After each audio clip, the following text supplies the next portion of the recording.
Bem-vindos ao Mata Online. No vídeo de hoje vamos resolver o exame da época especial de 2022. Vamos então aqui começar pelo primeiro exercício. Na figura 1 está representado o prisma hexagonal reto, cujas bases são hexágonos regulares. Sabe-se que os vértices A e B pertencem ao semi-eixo positivo do X. Então a primeira informação que nós sabemos é que quer o ponto A, quer o ponto B, não sabemos quanto é que é a abscissa, portanto vamos deixar aqui um espaço, mas sabemos que a ordenada e cota são ambas 0. Depois sabemos que o ponto F pertence ao semi-eixo positivo do Y, então significa que vai ser da forma 0, Y0, portanto a abscissa e a cota são ambas nulas. Continuando aqui a leitura, o plano BCJ, portanto este plano aqui deste lado, BCJ, é definido por aquela equação. Então, BCJ é 3x menos raiz de 3y menos 6 igual a 0. E logo aqui eu vejo que este plano contém o ponto B. Então, como eu sei que a ordenada é 0, ao substituir no plano, vai-me dar 3x igual a 6, ou seja, vai-me dar x igual a 2, como sendo a abscissa do ponto B. Depois, sabemos que o centro do prisma é um ponto que se encontra à mesma distância, portanto é equidistante de todos os seus vértices e que tem de coordenadas, portanto aqui o ponto M, tem de coordenadas 4 terços, 2 raiz 3 sobre 3 e 2. Ok. Vamos ao primeiro exercício. Qual das seguintes equações define o plano que contém a face GH e JKPL? Então, esta face contém nela todos os pontos que têm a mesma cota. Então, significa que vai ter que ser um plano da forma Z igual a qualquer coisa. Ficamos com duas opções. No entanto, não pode ser Z igual a 2, porque se fosse Z igual a 2, o plano tinha que ser um pouco mais abaixo. Porque se o ponto M tem de cota 2, então significa que este seria um plano a meio do prisma. E, de facto, os pontos estão mais para cima, então significa que, por opção, por exclusão de partes, só poderá ser o Z igual a 4. Agora, vamos a 1.2, determina sem recorrer à calculadora uma equação cartesiana do plano LEF. Ok, o plano LEF, vamos aqui sublinhar, é este plano daqui. E o que nós sabemos é que, sendo um prisma hexagonal cujas bases são hexágonos regulares, as faces são paralelas duas a duas, portanto, ou seja, então significa que a face BCJ, a face aqui, ou melhor, o plano que contém a face, que é aqui este plano BCJ, é paralelo ao plano que contém aqui esta face, portanto, ou seja, o plano LEF. O que significa que, com isso, eu já tenho o vetor normal. Então, eu posso começar por explicar isso. Portanto, os planos LEF e BCJ são paralelos. Logo, os vetores, vou pôr assim, normal, portanto, o vetor normal do plano, que não é este, o plano LEF, e o vetor normal do plano BCJ são colineares. Ou seja, têm o mesmo, posso afirmar, portanto, que, por exemplo, o vetor normal do plano LEF vai ser o mesmo que o vetor normal do plano BCJ, ou seja, vai ser 3 menos raiz 3, 0. Agora, falta-me descobrir as coordenadas do ponto F. No entanto, uma informação que nós tínhamos aqui, eu até vou usar aqui a cor que eu usei no exercício, portanto, se temos esta informação que o ponto M está à mesma distância de qualquer ponto deste sólido, então eu sei que a distância do ponto B ao ponto M tem que ser a mesma que a distância do ponto M ao ponto F. Então, sendo assim, eu posso começar por calcular, até vou chamar aqui a opção, melhor não chamar.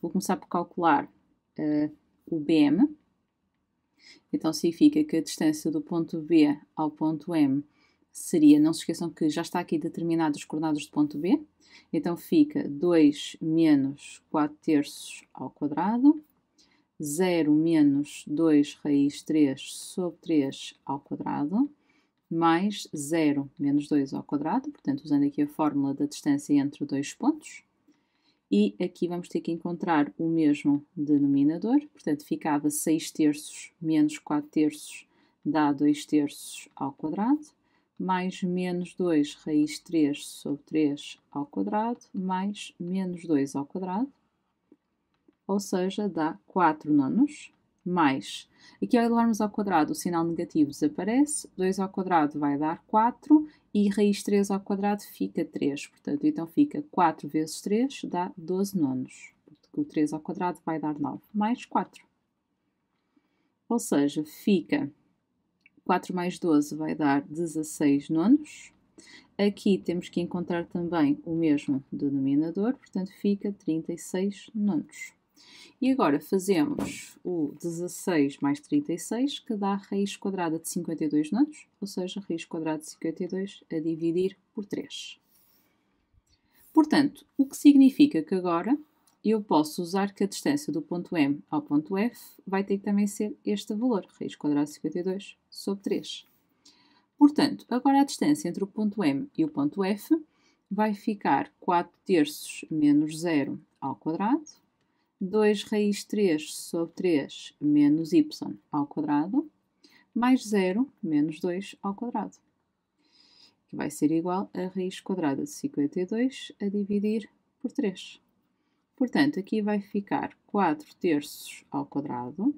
Para já aqui vou deixar igual, mais menos 2 ao quadrado, igual a raiz quadrada de 52 sobre 3. Vou optar por elevar ambos os membros ao quadrado e vai cortar. Portanto, este quadrado corta com a raiz quadrada. E aqui vai dar 16 nonos, mais, para já vou deixar este quase notável assim, mais 4, igual a 52 nonos. Ok, 16 nonos, mais, vou juntar, portanto, encontrando aqui o mesmo denominador, fica 52 nonos, mais 2 raiz 3 sobre 3 menos y ao quadrado, é igual a 52 nonos. O que significa que 2 raiz 3 sobre 3 menos y ao quadrado tem que ser igual a menos 52 nonos, portanto vai cortar e vai nos dar que 2 raiz 3 sobre 3 menos y ao quadrado seria igual a 0, ou seja, 2 raiz 3 sobre 3 menos y ao ser igual a 0, fica y igual a 2 raiz 3 sobre 3. O que eu estava a ver, olhar para cima, nós também poderíamos ter chegado à conclusão que o ponto F está situado neste plano aqui, ok? Este plano aqui contém o ponto M. E este plano eu teria que justificar, portanto, mas este plano, ao ser perpendicular ao eixo do y, então significa que qualquer ponto que esteja contido neste plano tem que ter a mesma ordenada. Portanto, ao justificarmos que este plano seria perpendicular ao y, então significa que também teríamos chegado à conclusão que o ponto F tem a mesma imagem que o ponto M. Ou seja, 0, 2 raiz 3 sobre 3, 0. O que significa que já estamos em condições de determinar a equação do plano. Portanto, o vetor normal, como era, eu vou fazer aqui, fica 3x menos raiz quadrada de 3y mais d igual a 0. E substituindo pelo ponto F, 0, 2 raiz 3 sobre 3, 0, fica 0, menos raiz 3 vezes 2 raiz 3 sobre 3, mais d igual a 0, que dá menos 2 mais D igual a 0, ou seja, D igual a 2. Ou seja, a equação do plano LEF seria dada por 3x menos raiz de 3y mais 2 igual a 0.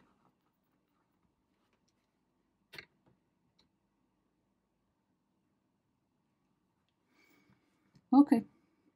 Vamos então passar ao exercício 2.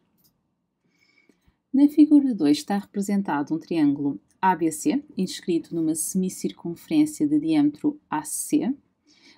O facto de este triângulo estar inscrito numa semicircunferência, como aqui diz, então nós podemos afirmar que ele é retângulo no ponto B, porque este ângulo aqui é considerado um ângulo inscrito na circunferência, porque o seu vértice está situado em cima da circunferência. Sendo assim, a amplitude do ângulo ABC é metade da amplitude do respectivo arco, que neste caso seria o arco AC. Portanto, então significa que eu posso afirmar que este triângulo aqui é retângulo no ponto B. Continuando aqui a leitura, seja alfa a amplitude do ângulo CAB, mostra que a área da região assombreada na figura é dada por esta expressão. Então, aqui a estratégia, penso que será mais fácil, é definir que a área assombreada será dada pela área da circunferência a dividir por 2, portanto, ou seja, metade da área da semicircunferência, e tiramos a área do triângulo ABC. O raio desta, portanto, eu sei que o diâmetro desta semicircunferência é a distância do ponto A ao ponto C, portanto é 4. Então eu posso afirmar que o raio será 2. Portanto, aqui ao ficar π vezes raio ao quadrado, já temos o raio. O triângulo ABC, por sua vez, ao ser um triângulo retângulo, o comprimento dos catetos pode ser utilizado como base e altura, respectivamente, e aqui pode ser vice-versa, portanto, AB vezes BC a dividir por 2. Portanto, fica π vezes 2 ao quadrado a dividir por 2.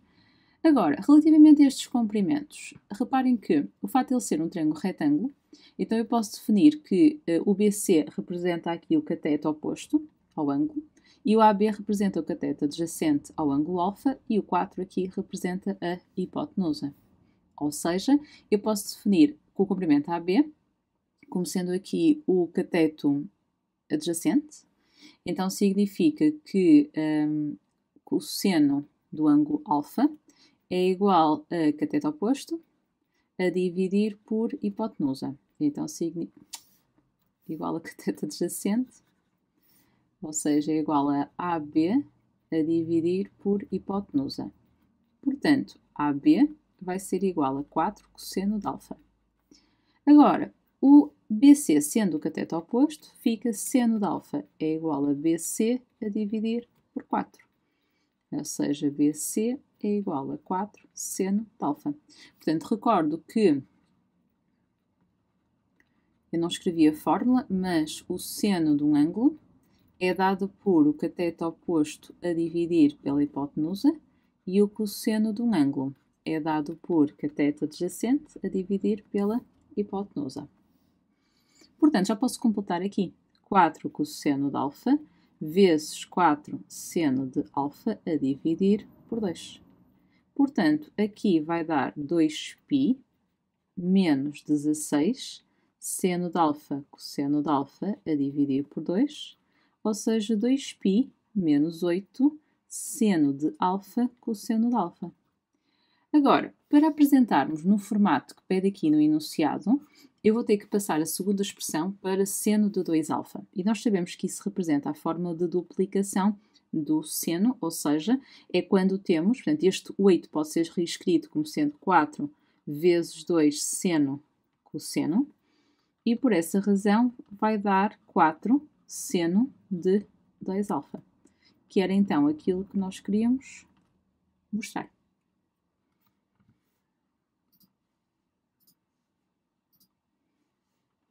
Agora, no exercício 3 pede, considera todos os números naturais de 5 algarismos diferentes. Então, 1, 2, 3, 4, 5 tracinhos, que se podem formar com os algarismos 0, 1, 2, 3, 4 e 5. Portanto, temos de ter cuidado que está aqui o 0. Destes números, quando tem o algarismo das unidades, igual a 5. Ok, então, primeira coisa, nós vamos considerar todos os números naturais de 5 algarismos diferentes, o que significa que já não posso utilizar o 5. Pronto, isso é a primeira coisa. Segundo, uma vez que vamos incluir o 0 não pode aparecer no primeiro algarismo, porque senão dava um número de 4 em vez de 5. Então significa que o 0 não pode entrar aqui. O que significa que, se para o primeiro algarismo eu já não posso usar o 5, porque já é o algarismo das unidades deste número, e não posso utilizar o 0, pela razão que eu referi, então só tenho 4 hipóteses para o primeiro algarismo. O que significa que, entretanto, já foi colocado outro número qualquer, portanto, vamos imaginar que foi colocado o algarismo 1 no primeiro número, melhor, foi colocado o 1 como primeiro algarismo deste número, então significa que continuo a ter 4 hipóteses, porque agora já posso colocar o 0 em qualquer posição das 3 que sobram. E agora é sempre ir retirando 1, portanto, vamos imaginar, já colocamos mais 1, ficamos com 3 hipóteses. E depois colocamos mais 1, ficamos com 2 hipóteses. Não esquecendo que para o último só existe uma única hipótese. Então, fazendo aqui a conta, vai-nos dar que são 96 números nesta condição, portanto, ou seja, é a opção D.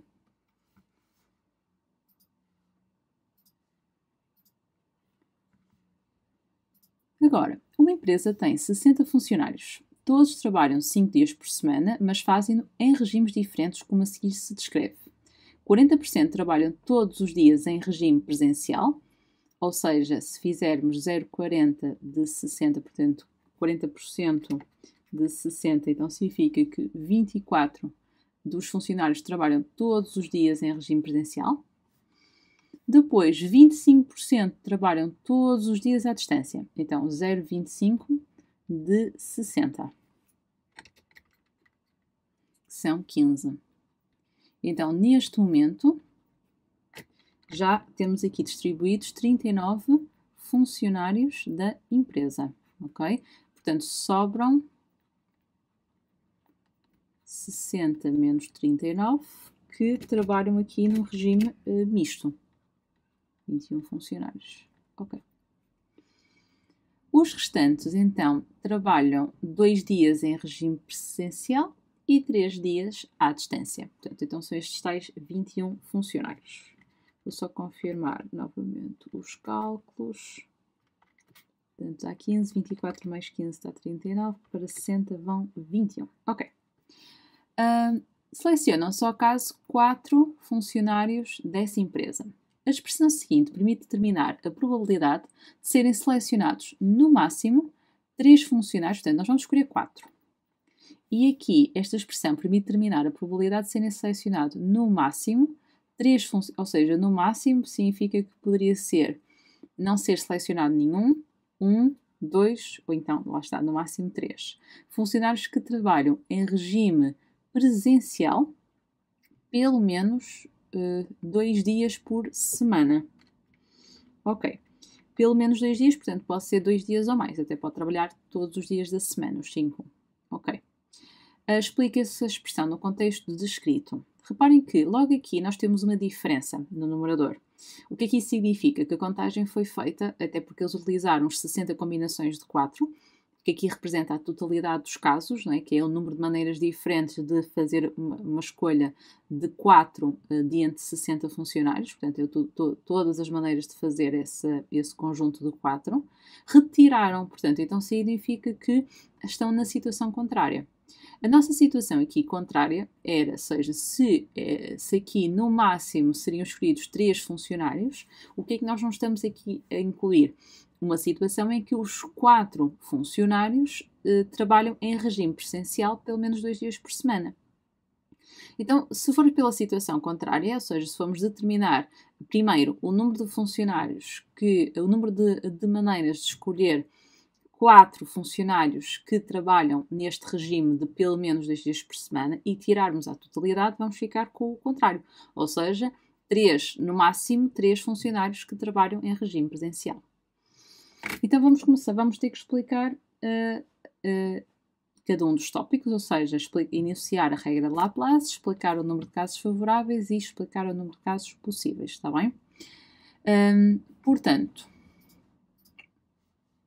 vou usar aqui... Então, vamos começar pelo primeiro tópico. Portanto, aqui o primeiro tópico seria enunciar, vou chamar mesmo tópico A.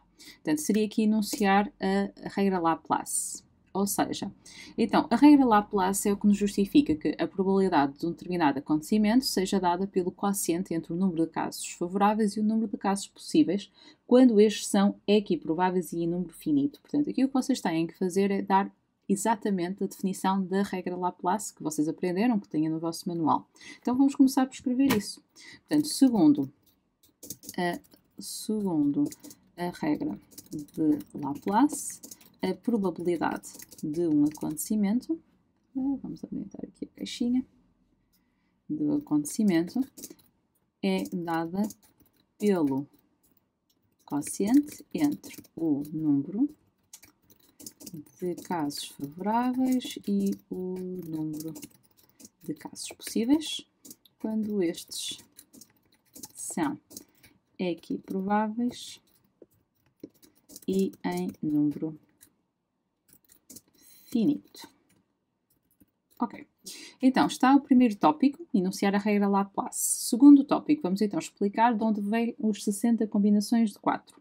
Portanto, então aqui representa, seja o número de casos possíveis é dado por 60 combinações de 4, que representa o número de maneiras diferentes de escolher 4 funcionários de entre os 60 funcionários da empresa. Okay? Representa um número de maneiras diferentes de fazer então os conjuntos de 4. O de cima, relativamente ao número de casos possíveis, vamos então explicar que para determinar o que eles pedem, ou seja, no máximo escolher 3 funcionários, em vez de distribuirmos, ou seja, porque se fôssemos pela situação que eles estão a indicar, eu tinha que explicar então o número de maneiras de só escolher 3 e de entre o conjunto de funcionários que trabalham 2 dias por semana e sobrava um que não poderia estar neste conjunto, depois no máximo 2, no máximo 1 e, ou seja, depois nenhum. Já agora, relativamente esta questão de pelo menos, ou seja, de escolher um trabalhador que trabalha pelo menos 2 dias por semana, reparem que estes 21 funcionários que sobravam, eles trabalham 2 dias em regime presencial e 3 dias à distância. Portanto, então significa que estes 21 funcionários trabalham 2 dias em regime presencial. E que depois estes 24 trabalham sempre em regime presencial, portanto, então, trabalham pelo menos, fazem parte deste conjunto de trabalhar pelo menos 2 dias por semana em regime presencial. Então, significa que isto faz um total de 45 funcionários. E então, daqui nós vamos escolher a situação de... Vou ter que voltar aqui. Portanto, então, estes 45 representam o meu conjunto de funcionários que trabalham em regime presencial pelo menos 2 dias por semana e nós vamos escolher 4 e aqui tirar a situação total. Então, relativamente ao número de casos favoráveis,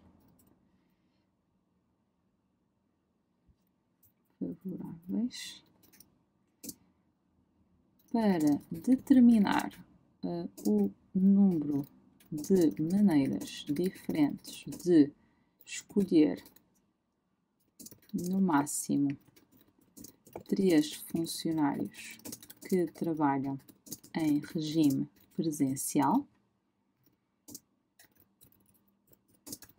pelo menos 2 dias por semana, para determinar, tal pode ser feito,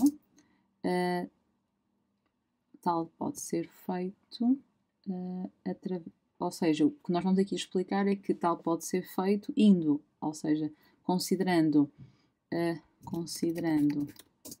ao total de maneiras diferentes de escolher 4 de entre os 60 funcionários. Então, as 60 combinações de 4, a excluir o número de maneiras diferentes de escolher 4 funcionários de entre os que trabalham. Vou voltar a escrever, portanto, em regime presencial, que só nos interessa este grupo.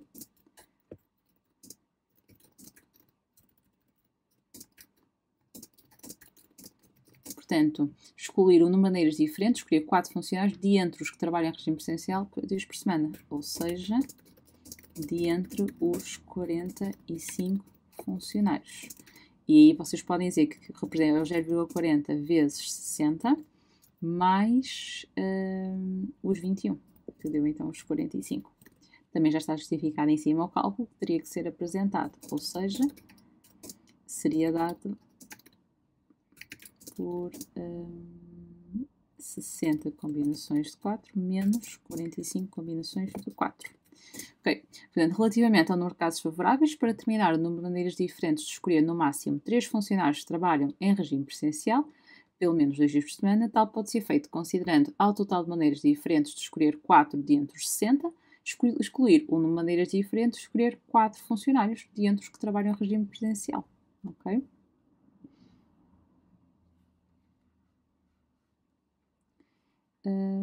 Pronto. Sendo assim, a probabilidade pedida pode ser dada por, e colocá-los então, como eu estou a usar aqui a ferramenta de texto, só consigo escrever assim, mas vocês podem escrever na forma de fração, está bem? Ok, espero que tenham ficado percebido, ou seja, eu vou só voltar aqui a referir que esta questão, porque às vezes eu sei que há dificuldade em interpretar a questão do máximo, está bem? Então vocês, a ideia aqui, vou voltar só a esclarecer, portanto, nós fomos pela situação contrária, porque se vocês pensarem que têm 4 funcionários, quais são as possibilidades para os 4 funcionários dentro desta situação? Ou seja, os 4 funcionários fazerem parte deste conjunto de 45, ou seja, os 4 serem, imaginem, vou chamar estes aqui, os de 45 são, imaginem, pertencer ao grupo 1, ok? E os que sobrem pertencem ao grupo 2. Portanto, então o que nós fizemos foi, para serem escolhidos no máximo 3 funcionários deste grupo, podia não ser escolhido nenhum, ou seja, no fundo, serem todos do outro grupo, daqueles que não trabalham pelo menos 2 dias por semana, ou então escolher só um deles é que trabalha neste grupo, só 2 trabalham neste grupo, ou seja, vocês podem fazer esta conjugação. Reparem que aqui a ordem não importa, por isso eu não vou trocá-los de sítio, está bem? Então, se eu fosse pela situação que eles escrevem aqui, eu tinha que considerar estas 3 situações. Estas 4 situações, peço desculpa, porque era no máximo 3. Então era escolher 3 funcionários que pertencem a este grupo, escolher 2 funcionários que pertencem a este grupo, escolher um funcionário que pertence a este grupo ou nenhum funcionário que pertence a este grupo, está bem? Portanto, isto representa no máximo 3 funcionários que pertencem ao grupo de trabalhadores que trabalham pelo menos 2 dias por semana em regime presencial. O que sobrava é esta situação, que era escolher os 4 funcionários que pertenciam àquele grupo, que era aquilo que eu não quero. Então, aquilo que nós fomos fazer foi, ao número total de maneiras de escolher aleatoriamente os funcionários, porque não se esqueçam que o total aqui, ou seja, se eu pegar nos 45 e somar os 15, vai-me dar os 60, ok? Ou seja, o grupo 1 mais o grupo 2 representa os 60 funcionários. Então significa que eu posso fazer isso, ou seja, ir ao total, que era combinações de 64, e tirar apenas esta situação aqui, que era dada de ir ao grupo dos 45, tirar 4, está bem? Portanto, nós fomos para uma situação mais fácil, ok? Espero que tenha assim ficado mais esclarecido.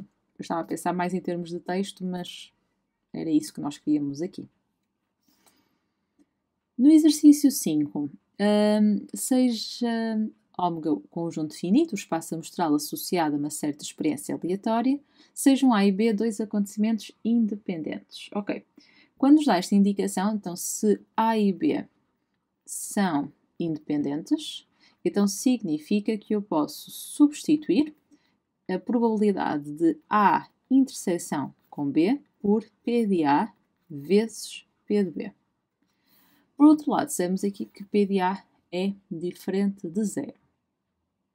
Mostra que isto verifica, ou seja, que queremos fazer essa demonstração. Portanto, eu vou optar por começar pelo o que está no primeiro membro e tentar chegar ao que está no segundo membro. Convém é passar a expressão correta.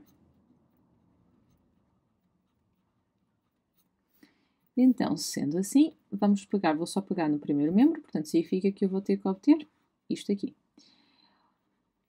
Primeira coisa aqui, eu vejo aqui uma condicionada, portanto, eu vou substituir por P de A interseção com B sobre P de A. Depois, como os acontecimentos são independentes, eu posso substituir a interseção pelo P de A vezes P de B. Aqui corta. E vai dar P de B mais P de A vezes 1 menos P de B. Ok. Agora, eu estou a olhar para aquilo que eu quero chegar e se calhar aqui vai-me dar jeito, eu vou optar por fazer talvez a propriedade distributiva, porque reparem que eu quero o P de A somar e não o P de B somar. Então eu vou deixar aqui o P de B, vou fazer aqui a propriedade distributiva, P de A menos P de A vezes P de B, ok? E assim vou trocar estes dois de sítio, ou seja, vou manter aqui o P de A mais P de B, portanto, só troquei aqui a ordem destes termos nesta soma, para agora poder colocar o P de B em evidência para esta expressão aqui. E assim sobra 1 menos P de A. Ou seja, fica P de A mais P de B e 1 menos P de A é a probabilidade de contrário de A. E então chegamos àquilo que queríamos mostrar. Portanto, então, daqui para aqui utilizamos a fórmula da probabilidade condicionada. Não foi daqui para aqui, peço desculpa, foi daqui para aqui. Depois, aqui utilizamos o facto de a probabilidade de A interseção com B poder ser escrito como P de A vezes P de B, porque os acontecimentos são independentes. Depois, fizemos ali só uma propriedade distributiva e fui olhando para aquilo que queria chegar, portanto, destaquei aqui o P de A, ficou ali sozinho. E depois, então, já conseguimos aqui, ao colocarmos o P de B em evidência nesta diferença, conseguimos, então, a fazer aparecer o 1 menos P de A, ou seja, a probabilidade do complementar de A. Exercício 6. Seja K um número natural, portanto, K pertence ao conjunto dos números naturais, qual é o limite desta sucessão? Então, limite de U de N. É o limite de n mais k a dividir por n elevado a n. Podemos separar, fica n sobre n mais k sobre n elevado a n, ou seja, fica 1 mais k sobre n elevado a n. Isto é um limite notável, portanto fica e elevado a k.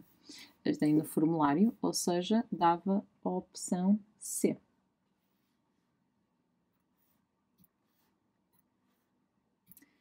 Exercício 7. De uma progressão aritmética, sabe-se que V de 3, o terceiro termo, é 1 e que V de 10 é 5 quartos vezes o V de 9.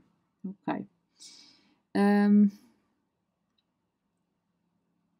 Eu posso utilizar logo aqui, talvez valia a pena ler, mas o facto de ser uma progressão aritmética, então sabemos que o termo geral é dado por V de n é igual a V de k, mais n menos k vezes a razão.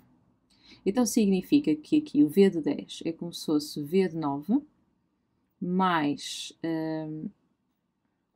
10 menos 9 vezes a razão.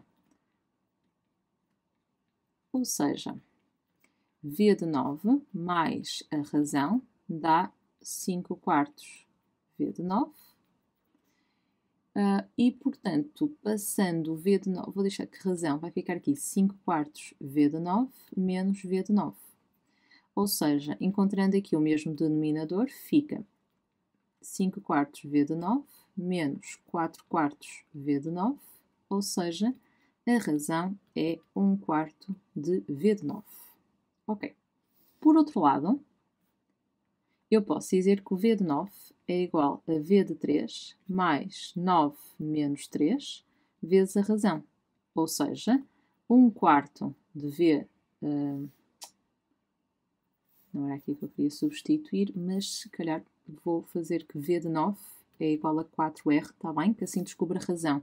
Portanto, fazia aqui, não é? Eu podia primeiro descobrir a razão através do V de 9, substituindo. Portanto, é só uma questão de ficar, se calhar, um bocadinho mais simples a equação. É igual. Portanto, V de 9 é 4R, é igual a 1 mais 6R, ou seja, 4R menos 6R é igual a 1. Portanto, menos 2R é igual a 1, ou seja, chego à razão que é igual a menos 1 meio. O que significa que o termo geral já posso descobri-lo porque tenho um termo e tenho a razão. Ou seja, V de n seria 1 mais n menos 3 vezes menos 1 meio. Portanto, aqui V de n é igual a 1 menos 1 meio de n mais 3 meios. E encontrando o mesmo denominador, fica 5 meios menos 1 meio de n. Ainda não li qual era a pergunta, mas ele quer averiguar, sem recorrer à calculadora, se menos 50 é termo da sucessão. Então agora é fácil. Como já temos o termo geral, vamos substituir o V de n por menos 50 e vamos resolver esta equação para ver se o n dá um número natural. Podemos encontrar o mesmo denominador, fica menos 100, é igual a 5 menos n, ou seja, n é igual a 5 mais 100. Então a conclusão é que n era igual a 105 e como é um número natural, então o menos 50 é termo da sucessão. Então a resposta, menos 50 é termo de V de n. Está bem? Portanto, ou seja, V de 105 é menos 50.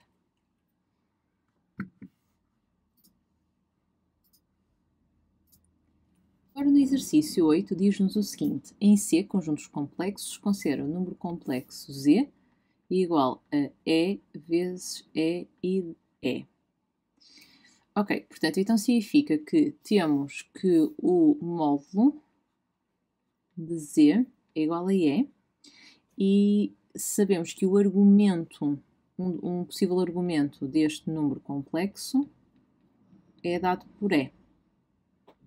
Ok. Seja P o afixo de Z no número complexo, isso significa que ele vai ter que pertencer a uma circunferência de raio E. Portanto, então significa que este é raio 1, este é raio 1, não pode ser, e ficamos com estas duas opções. Agora, temos que saber se o ponto P está no segundo quadrante ou no terceiro quadrante. E talvez isso seja mais fácil converter para a forma algébrica. Então, passando para a forma algébrica, fica E cosseno de E mais I seno de E.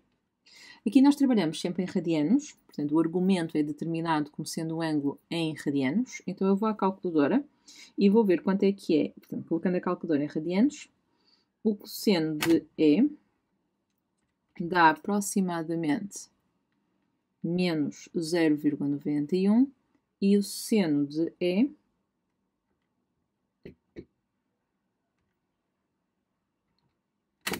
dá aproximadamente 0,41.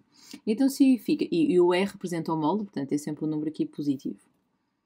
O que significa que temos a parte real, ou seja, a parte real de Z é negativa e a parte imaginária de Z é positiva. Com isso, então significa que o ponto P, o fixo de Z, portanto o P, pertence ao segundo quadrante, ou seja, teria que ser a opção A.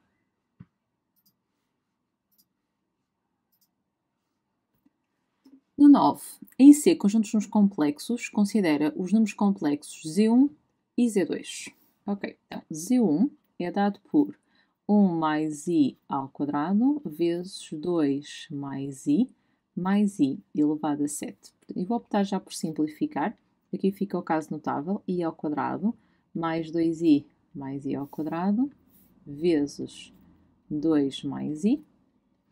O i elevado a 7, para fazer a conta, vamos aqui em cálculo auxiliar e fazemos 7 a dividir por 4. Fica 4 vezes 1 dá 4, portanto dá resto 3. O que significa que o i elevado a 7 é o mesmo que i elevado a 4 vezes 1 mais 3, portanto fica i ao cubo. I ao cubo, por sua vez, é menos i. Aqui dentro fica 1 mais 2i menos 1, que é i ao quadrado, vezes 2 mais i menos i, ou seja, 2i vezes 2 mais i menos i, que dá 4i mais 2i ao quadrado menos i, portanto 4i menos 2 menos i dá menos 2 mais 3i. Agora, no caso do Z2, Z2 é igual a seno de θ mais i cosseno de θ. Ok, eu não sei o que é que eu vou precisar de fazer com isto, mas eu posso converter isto para a forma trigonométrica, ou seja, eu posso transformar o seno a forma de cosseno de π sobre 2 menos θ, ou seja, arranjar aqui uma redução ao primeiro quadrante, de forma aqui a trocar o seno com o cosseno, e não trocando o sinal. E assim isto é o equivalente a E de i π sobre 2 menos θ. Porque, como nós queremos determinar, sem recorrer ao calculador, o valor de θ, sabendo que, agora vamos lá ver, Z1 vezes Z2 é igual a 3 mais 2i, então agora eu posso substituir, ou seja, o Z1 deu menos 2 mais 3i. O Z2 deu E de i π sobre 2 menos θ. É igual a 3 mais 2i. Ou seja, E de i de π sobre 2 menos θ vai ser dado por 3 mais 2i a dividir por menos 2 mais 3i. Então, aqui em cálculo auxiliar, eu vou fazer esta conta. 3 mais 2i a dividir por menos 2 mais 3i. Como vou optar por trabalhar na forma algébrica, tenho que fazer a multiplicação pelo conjugado do que se encontra no denominador. O que é que isso significa? Temos que multiplicar o numerador e o denominador pela mesma expressão, mas trocando o sinal da parte imaginária do denominador. Aqui em cima, fazemos a propriedade distributiva, menos 6, menos 9i, menos 4i, menos 6i ao quadrado, a dividir por menos 2 ao quadrado mais menos 3 ao quadrado. Ou seja, fica menos 6 a menos 13i mais 6, porque i ao quadrado é menos 1, dava aqui 4 mais 9. Portanto, estes dois simplificam, menos 3i a dividir por 13 dá igual a menos i. Então, significa que temos que E de i π sobre 2 menos θ vai ser igual a menos i. Como eu tenho o primeiro membro escrito na forma trigonométrica, também vou escrever o menos i na forma trigonométrica, ou seja, E de i de menos π sobre 2, porque ele é um imaginário puro situado na parte negativa.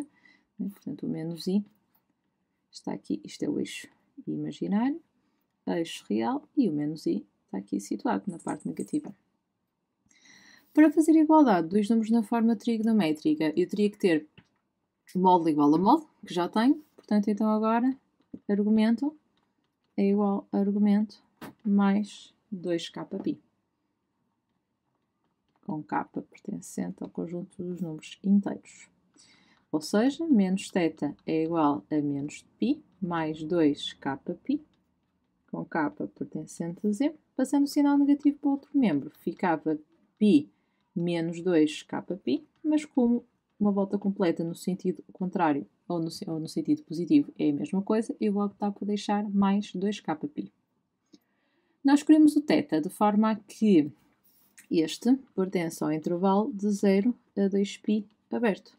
Se k for 0, temos que θ é igual a π e ele pertence. Mas se o k for 1, já não pertence por dar 3π.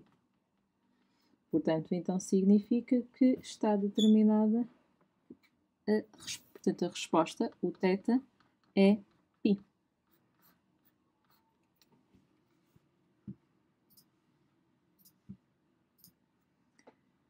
No exercício 10, seja f a função do mínimo r definida por esta expressão. Averigua sem recorrer à calculadora se a função f é contínua em x igual a 0.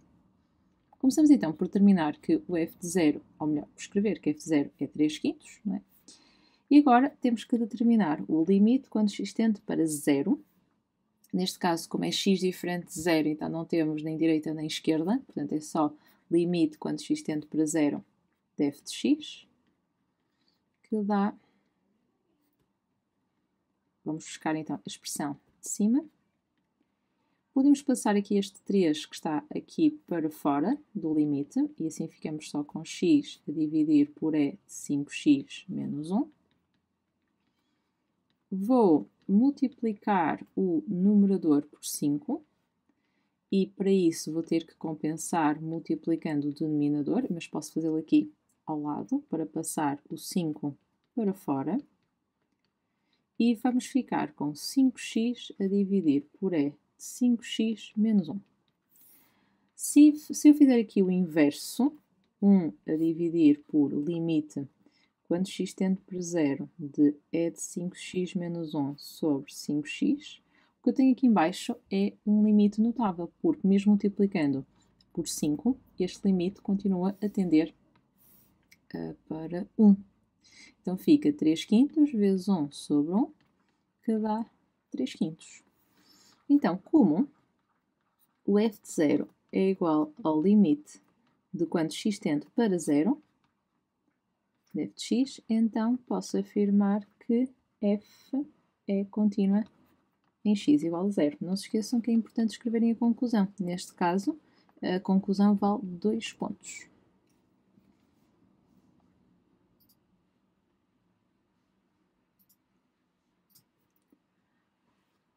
Exercício 11. Seja a função do mínimo r definida por... Ok, temos ali a expressão. Então vou resolver aqui o 11.1. O gráfico de G tem uma assíntota oblíqua quando x tende para menos infinito e tem uma assíntota horizontal quando x tende para mais infinito. Determina uma equação de cada uma dessas assíntotas. Ok, então, para menos infinito tem uma assíntota oblíqua. Então vamos começar por essa. Então, vou chamar M1 ao limite, quando x tende para menos infinito, de como é oblíqua, temos que descobrir o declive, portanto, g de x sobre x. Fica o limite, quando x tende para menos infinito, de ln de 1 mais e de x menos x a dividir por x. Ou seja, podemos separar isto em ln de 1 mais e de x sobre x menos x sobre x, e aqui dá 1. E substituindo aqui dentro fica ln de 1 mais, a exponencial para menos infinito é 0, a dividir por menos infinito menos 1, fica 0 a dividir por menos infinito menos 1, que dá menos 1. Passamos então a determinar o b, que é o limite, quando x tende para menos infinito, a função menos o declive vezes x. Portanto, esta é a fórmula. Vamos fazer a substituição. Fica a função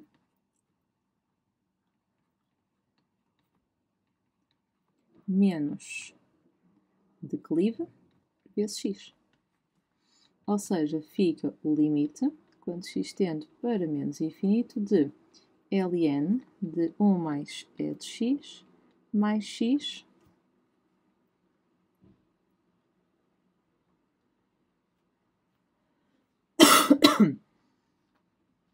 Peço desculpa que eu passei mal a função. Aqui era menos x. Portanto, então fica aqui menos x mais x. Agora sim. Então acaba por cortar e vai-nos dar o limite, quando x tende para menos infinito, de ln de 1 mais exponencial de x. Ou seja, fica ln, a função exponencial para menos infinito dá 0. Portanto, então posso já substituir. E dá ln de 1, que é igual a 0.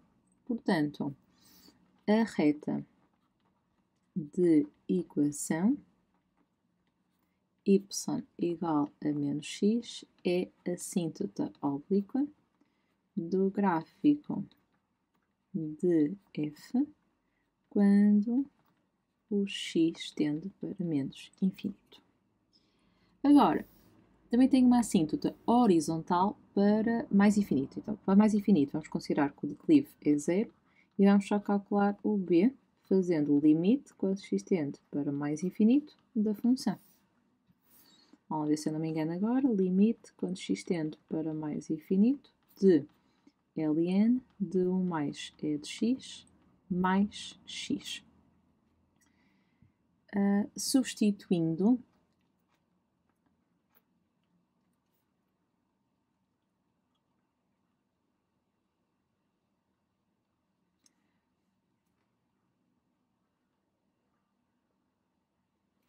e voltei a pôr mais x, não foi? Por isso eu agora ao substituir estava-me a dar mais infinito com mais infinito, que não dava interminação, dava mais infinito, mas agora sim, dá interminação do tipo infinito menos infinito. Não acerto hoje com a função, estou sempre a pôr mais x e é menos x. Porquê que ela tem determinação? Porque a exponencial para mais infinito dá mais infinito mais 1 dá mais infinito, e o de função logarítmica para mais infinito também dava mais infinito. E depois então ali menos infinito. Ok, para falantarmos esta determinação, eu vou sugerir substituir o x para ln de e de x, e assim temos aqui a possibilidade de aplicar as propriedades do logaritmo, porque assim como fica uma diferença, passa a ser o quociente. Ou seja, dá para simplificar aqui dentro e vai-nos dar o limite, quando x tende para mais infinito, de 1 sobre exponencial de x mais 1. Ok. Agora, assim, ao substituir novamente o limite, isto fica exponencial para mais infinito, dá mais infinito. Mas o inverso de infinito é 0. Então vai dar o ln de 1, que dá 0. Ou seja, a reta de equação y igual a 0 é a assíntota horizontal do gráfico de f quando o x tende para mais infinito. Ok, vamos então ao 11.2. Eu vou copiar aqui o enunciado para baixo. E diz-nos o seguinte: numa referencial autonormado, seja R a reta tangente ao gráfico da função no ponto da abscissa 0. Então vamos começar já por aí. Então, declive da reta R, como é uma reta tangente, então significa que o seu declive é igual à derivada da função no ponto de tangência, que neste caso é o 0. Posso então fazer a derivada da função g. Portanto, eu vou ter que derivar o ln de 1 mais e de x. Como é uma soma, temos que derivar cada uma das parcelas. Para o logaritmo, a fórmula é derivar o que está dentro a dividir pelo que está lá dentro, menos 1. Agora aqui a derivada da constante é 0 e a derivada da exponencial é x' vezes e de x, o que significa que dá a própria exponencial. E de x sobre 1 mais e de x menos 1. Se quiser aqui, podemos encontrar o mesmo denominador, juntando tudo no mesmo traço de fração, e fica só menos 1 a dividir por 1 mais e de x. Portanto, aqui a linha de 0 fica menos 1 a dividir por 1 mais e de 0, ou seja, menos 1 a dividir por 2. Agora, sejam A e B os pontos da interseção da reta R. Portanto, então eu vou ter mesmo que descobrir a equação da reta toda, não só o seu declive. Sabemos que o ponto que pertence à reta e à função é um ponto da abscissa 0, portanto é o ponto 0, g de 0. E o g de 0 é substituído na função inicial, portanto vamos ali acima, e vai nos dar ln de 1 mais 1, portanto ln de 2. Então, a reta vai ficar y igual a menos 1 meio de x mais a ordenada da origem, substituindo pelo ponto 0 ln de 2, então o b vai ser ln de 2, logo a reta R é y igual a menos 1 meio de x mais ln de 2. Sabemos que esta reta interseta os eixos coordenados, portanto, reparem que esta é uma reta de declive negativo e que interseta os eixos coordenados em dois pontos, A e B. Eu vou chamar aqui o ponto A, vou se calhar B para ficar mais sugestivo como ordenada na origem. Portanto, eu estou a dizer aqui que o ponto B é o ponto 0 ln de 2, que eu chamo-lhe aqui de B, portanto, para ser coerente, vou pôr ali B também, e este será o ponto A. O ponto A é o ponto da reta que tem a ordenada 0, então eu posso ir à reta e substituir, portanto, y era igual a menos 1 meio de x mais ln de 2, substituindo a ordenada por 0 e resolvendo em ordem a x, vamos chegar à que a abscissa do ponto A será 2 ln de 2. Ou seja, esqueci-me do 0. Portanto, fica 2 ln de 2, 0. Queríamos mostrar que a área deste triângulo, OAB, portanto, a área aqui do triângulo, retângulo, portanto ali, é dada por ln de 2 ao quadrado. Portanto, então eu posso dizer que a área do triângulo OAB vai ser dada por base vezes altura, portanto, como é um triângulo retângulo, qualquer um dos catetos pode servir de base e de altura, ou seja, vai ficar 2 ln de 2, a distância do O até o B será ordenada na origem, a dividir por 2. Estes dois cortam e fica então ln de 2 vezes ln de 2, que dá ln de 2 ao quadrado, e era isso que nós queríamos chegar.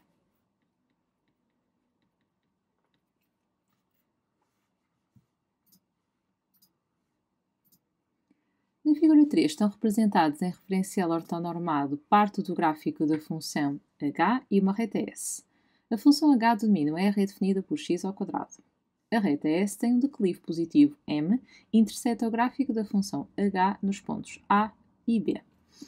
Ok, então relativamente à reta s, eu sei que ela é da forma y igual a mx mais b, ok, com m sendo positivo.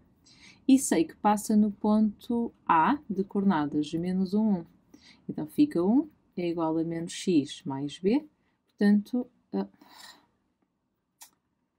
menos m, portanto aqui era menos m vezes,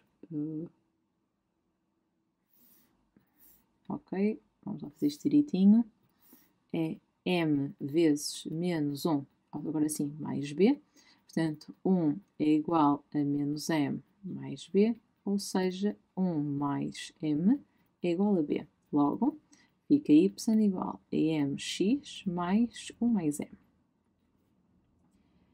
Qual das expressões seguintes representa a ordenada na origem?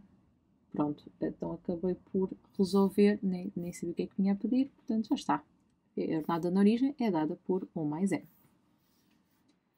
Sabe-se que agora, na 12.2, sabe-se que as coordenadas do ponto B são da forma m mais 1 ao quadrado. Este ponto B representa aqui o ponto de interseção entre a função h e a função s.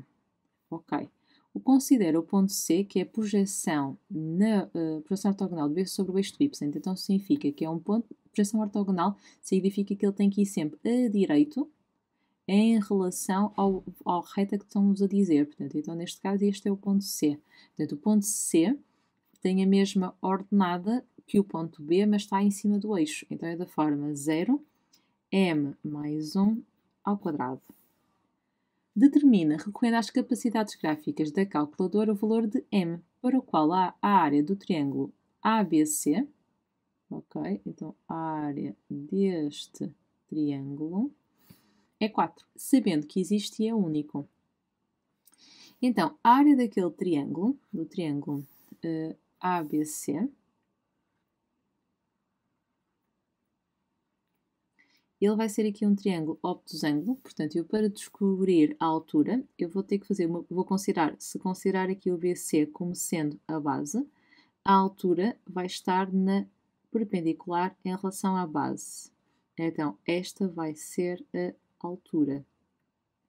Portanto, a área do triângulo ABC vai ser dada por base vezes altura a dividir por 2, mas a base aqui representa esta distância que é a abscissa do ponto B, e a altura, no fundo, vai ser a diferença entre a ordenada do ponto M, do ponto C ou do ponto B, que é M mais 1 ao quadrado, menos a ordenada do ponto A. Portanto, ou seja, se é isto tudo, que é M mais 1 ao quadrado, tirarmos este bocadinho aqui, vai sobrar este atracejado, que para nós representa aqui este bocadinho aqui representa a altura, a dividir por 2.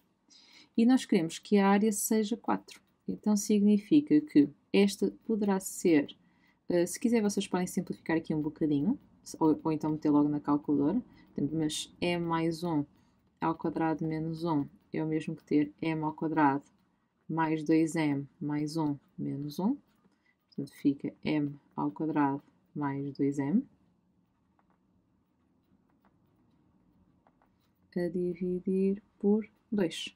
Então, esta é a minha equação do problema. Na calculadora eu vou introduzir, vou só puxar aqui um bocadinho para baixo, vou introduzir a função 4 e vou introduzir a função x mais 1 vezes x ao quadrado mais 2x a dividir por 2 e vamos fazer a interseção. Portanto, vou aqui usar a Numworks.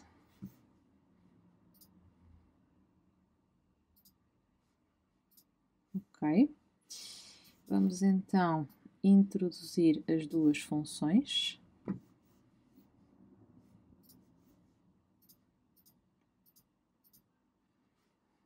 Então, uma delas é 4 e a outra é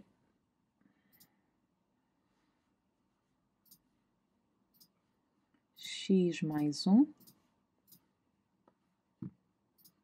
vezes x ao quadrado mais 2 vezes x a dividir por 2. Ok. Então, vamos desenhar.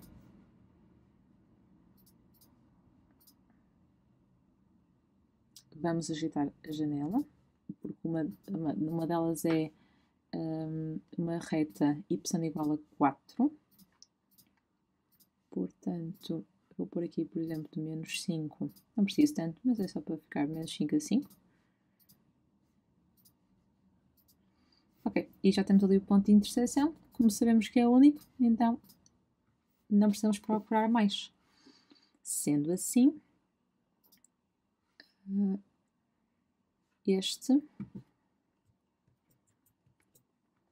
vocês podem fazer a captura do ecrã.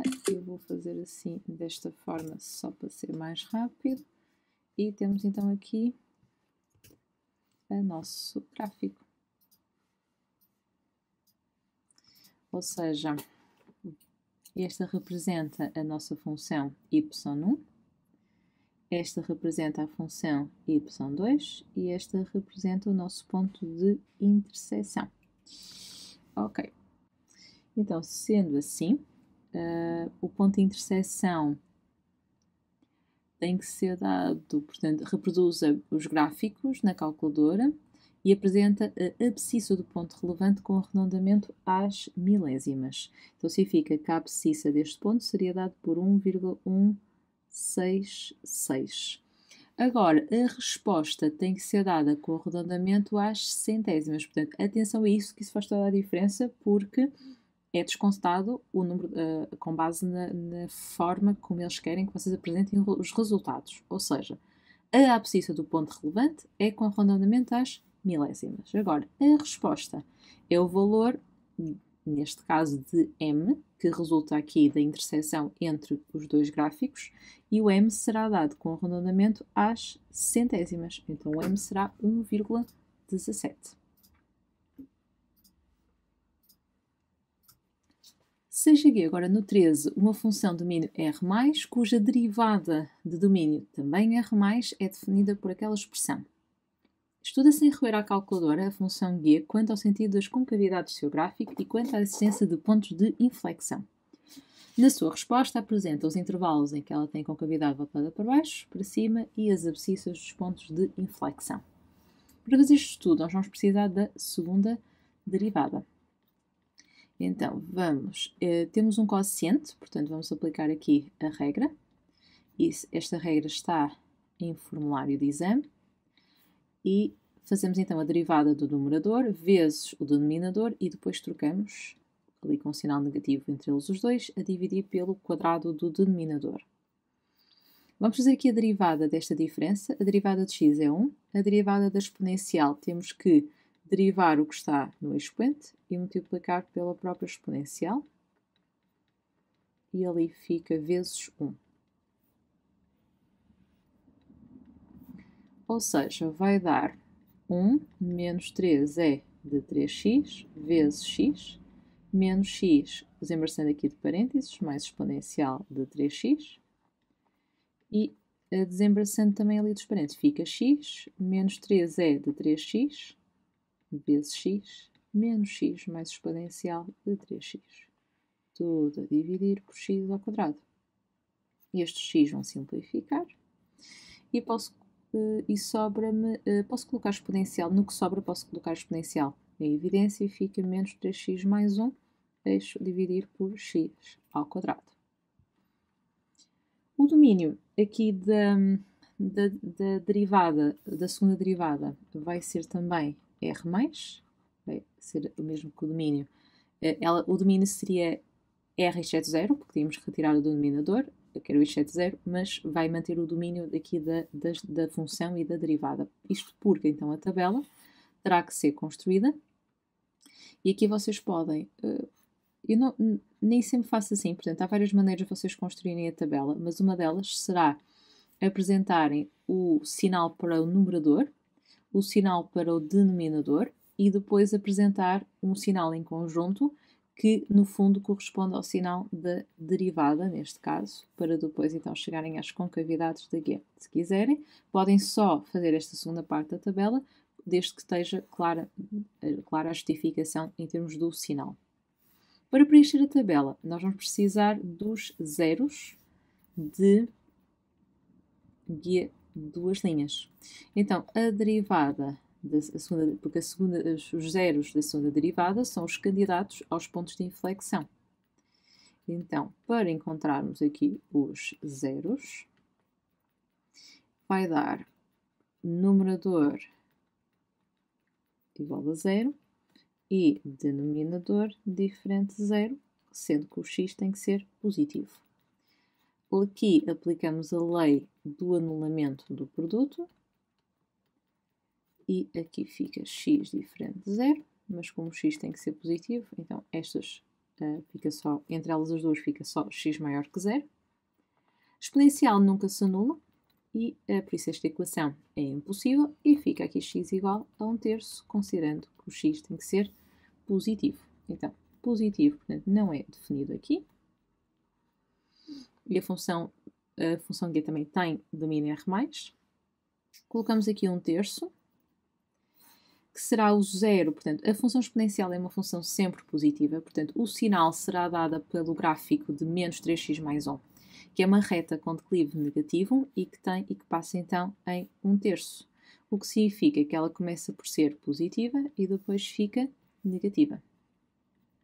O gráfico da x ao quadrado é sempre positivo, e então mais com mais dá mais, 0, não se esqueçam que aqui vai ser um quociente entre duas funções, não é? Portanto, 0 dividido por um número positivo é 0, e o número negativo a dividir por um número positivo é negativo. Em termos do gráfico da função, isso corresponde a uma função com concavidade voltada para cima, concavidade voltada para baixo, e então temos aqui um ponto de inflexão. Em termos de conclusões, eu posso afirmar então que o gráfico de G tem concavidade voltada para cima em 0 aberto até 1/3 e concavidade voltada para baixo em 1/3 aberto. Em exame nacional é aceite, portanto, pode ser assim, ou então aqui também pode ser de 0 aberto a 1/3 fechado, aqui é obrigatório ser aberto, e aqui de 1/3 fechado a mais infinito, está bem? Também podem escrever dessa forma. Penso que aqui só pede a abscissa do ponto de inflexão, até porque nós não temos acesso à expressão da G, portanto, a abscissa do ponto de inflexão do gráfico de G é 1/3.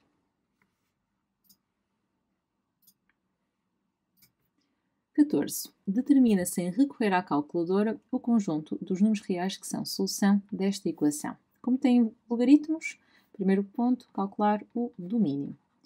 Para calcular o domínio da função de uma equação envolvendo logaritmos, temos sempre que assegurar que o que está dentro de cada logaritmo tem que ser positivo. Então, aqui em cálculo auxiliar, vamos resolver a 9x mais 1 maior que 0, que dá x maior que menos 1/9, e 6x maior que 0 dá x maior do que 0, a dividir por 6, que é 0. Fazendo aqui o esboço, nós ficamos com de menos 1/9 para mais infinito, 0 para mais infinito. A interseção, portanto, aqui com cores diferentes, isto para mais infinito, aqui também para mais infinito, então a interseção é apenas de 0 mais infinito.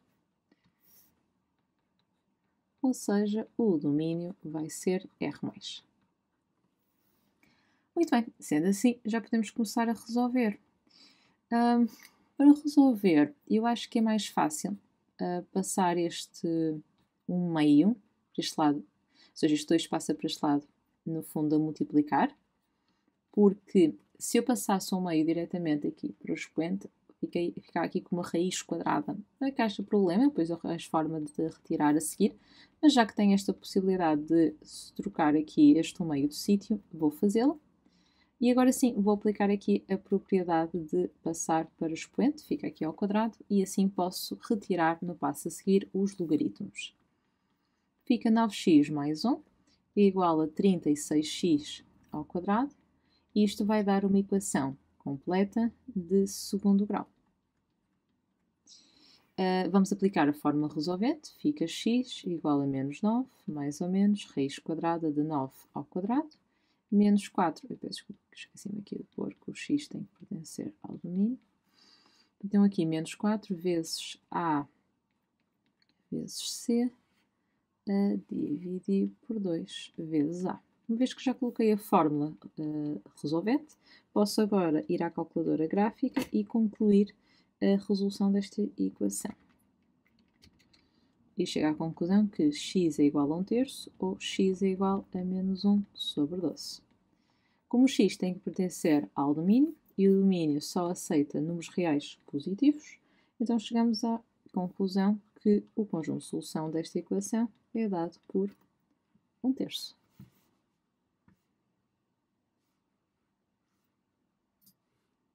E chegamos ao último exercício. Seja k um número real positivo, determina a função f de domínio R+, 0 a mais infinito, definida por, temos aqui a raiz quadrada de kx menos ln de kx. Determina, sem recorrer à calculadora, o contradomínio da função f.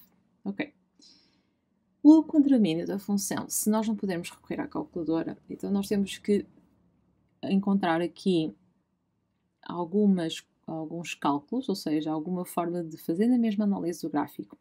Porque o contradomínio é uma questão das imagens, é uma questão de observar aqui a conjugação de alguns fatores, como a monotonia e as assíntotas. Isso pode nos ajudar a perceber qual é o contradomínio desta função. Sendo assim, vou começar por analisar a monotonia, para saber se esta função é crescente ou decrescente, e com isso então saber como é que vai ser em termos de contradomínio. Portanto, vou começar por fazer aqui a primeira derivada. Isto aqui é o mesmo que ter kx elevado ao meio, ou então, vou fazer aqui de outra forma, se calhar mais fácil. Isto é o mesmo que ter raiz quadrada de k vezes raiz quadrada de x. Portanto, é o mesmo que ter raiz quadrada de k, que é uma constante, vezes x elevado ao meio. Ok. Então, sendo assim, quando formos derivar, portanto, vamos ter que derivar esta expressão menos esta expressão. Aqui mantemos o raiz quadrada de k, que é uma constante, e derivamos o x elevado ao meio. Portanto, o meio vai passar para trás e, ao baixarmos o grau, portanto, ao fazermos o meio menos 1, fica elevado a menos 1 meio. Aqui, a derivada da função logarítmica, derivamos o que está lá dentro a dividir pelo que está lá dentro. Então fica raiz quadrada de k sobre 2 vezes 1 sobre raiz quadrada de x, porque invertemos, tiramos o sinal negativo e passamos para o meio, ou seja, raiz quadrada de x. Aqui fica menos k sobre kx, ou seja, fica raiz quadrada de k sobre 2 vou racionalizar, portanto, vou multiplicar por raiz quadrada de x em cima e em baixo. Ou seja, fica raiz quadrada de k sobre 2 vezes raiz de x sobre x menos 1 sobre x. Para construir a tabela, eu vou precisar dos zeros desta derivada. Então, sendo assim, se calhar eu vou voltar aqui a juntar, porque assim posso escrever tudo numa só expressão, encontrando aqui o mesmo denominador, acho que fica mais simpático. Ou seja, vai ficar então raiz quadrada de kx menos 2 sobre 2x igual a 0. Fica numerador igual a 0 e denominador diferente de 0. Ou seja, fica raiz quadrada de k vezes x igual a 2 e x diferente de 0. Não esquecer que aqui a função também tem que estar definida no conjunto dos números reais positivos. Podemos elevar ambos os membros ao quadrado e fica kx igual a 4 e x tem que ser positivo, ou seja, x seria 4 dividido por k. Não esquecer também que, como k é positivo, então 4 sobre k é positivo. Ok? Portanto, este é um zero que nós podemos considerar na tabela que vamos construir. O único zero, na verdade. Então, aqui vai ficar x, sinal de f' para estudarmos a monotonia da função f, que é de zero aberto, não definido para ambos, para mais infinito e que passa no 4 sobre k. Relativamente aqui à nossa função derivada, portanto, a parte de baixo é sempre positiva, porque estamos a trabalhar só com os números positivos, e ficamos aqui com esta expressão. Raiz quadrada de kx é o resultado, ou seja, uma função raiz quadrada é sempre positiva.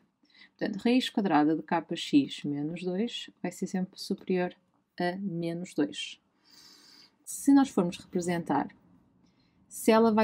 esta função vai estar acima de menos 2 e se tem um zero, okay? Sendo uma função raiz quadrada, ela é uma função que será ou estritamente crescente ou estritamente decrescente. No entanto, nós estamos sempre a dizer que ela vai estar acima de menos 2. Portanto, então ela tem que ir a subir. Portanto, ou seja, nós temos aqui como se fosse o menos 2, aqui até posso maior ou igual que 0. Portanto, o valor mais baixo dela vai ser o menos 2 e ela vai subir. E ao subir, então, significa que ela vem negativa e depois fica positiva.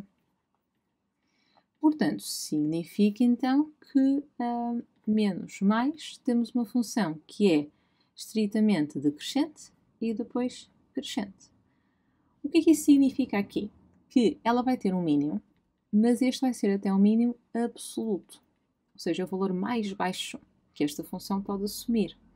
Então, uma coisa é certa, eu já sei que o contradomínio da função f vai ser deste valor, deste mínimo absoluto, e agora a questão é, será que ela vai para mais infinito ou será que ela tem aqui uma assíntota que vai, vamos, em termos de gráficos, ou seja, será que em termos de assíntotas vai-me fazer aqui diferença, vai alterar aqui algum valor relativamente ao valor mínimo ou máximo que o contradomínio pode assumir? Então vamos lá ver. Eu vou já calcular o mínimo absoluto, porque poderá ser um valor que me vai interessar. Então é o f de 4 sobre k, portanto eu vou ter que ir ali em cima à função e substituir. Ou seja, fica raiz quadrada de k vezes 4 sobre k, menos ln de kx, portanto ln de k vezes 4 sobre k. Portanto, então os k's até cortam. Então fica raiz quadrada de 4 menos ln de 4. Fica 2 menos ln de 4. Agora, portanto, então significa que o contradomínio poderá ser de 2 menos ln de 4 para qualquer coisa. Vamos então só analisar em termos de assíntotas. Que assíntotas é que esta função pode ter? Eventualmente pode ter uma assíntota vertical. Ok, se tiver aqui uma assíntota vertical, isto vai-me afetar o contradomínio. Então vamos calcular. A assíntota vertical, uma vez que o domínio da função f é de 0 aberto a mais infinito, eu posso testar se tenho aqui uma assíntota em 0 mais. Ou seja, fica o limite, quando x tende para 0 mais, da função raiz quadrada de kx menos ln de kx. Ok, então isto fica raiz quadrada de k vezes 0 menos ln de 0 mais, que dá raiz quadrada de 0 menos infinito, que vai mais infinito. Ok, vai para cima. Ok? Portanto, então não me afeta, portanto, não está a afetar o mínimo absoluto. Portanto, não há, ou seja, como ela sobe e não desce, significa que todos os pontos vão estar sempre para mais infinito. O que significa que a partir do contradomínio, o contradomínio aqui já vai ser mais infinito. No entanto, isto porque também já não tem mais assíntotas verticais, não é? Portanto, ou seja, como f é contínua em R+, por ser a diferença entre uma função raiz quadrada e uma função logarítmica, que são ambas contínuas, portanto, por ser a diferença entre duas funções contínuas, então o seu gráfico não admite mais assíntotas verticais. Ok, então neste momento eu tenho um gráfico de uma função que tem um mínimo absoluto. Já agora 2 menos ln de 4 dá aproximadamente 0,61. Então significa que ela tem aqui uma assíntota vertical e tende para mais infinito. 4 sobre k, nós não sabemos quanto é que é, mas está a URSS aqui na parte positiva, então ela faz isto, ok? Aqui é o 2 menos ln de 4. Muito bem. E agora, significa que isto é suficiente, portanto, ao chegar à assíntota vertical, isto é, mesmo que ela tenha, agora aqui o que acontece é, ela pode subir, a partir daqui, por exemplo, ou pode, eu sei que ela não vai para baixo, portanto ela agora vai ser crescente, portanto significa que isto é suficiente, e sabemos que ela é decrescente e crescente, portanto significa que é suficiente para garantir que esta função desce e sobe e tem aqui o mínimo absoluto. Significa que isso era suficiente para chegar aqui à conclusão que o gráfico desta função tem de contradomínio 2 menos ln de 4, que era o que eu já sabia, para mais infinito. Espero que tenha sido útil a resolução deste exame. Vejo-vos no próximo vídeo.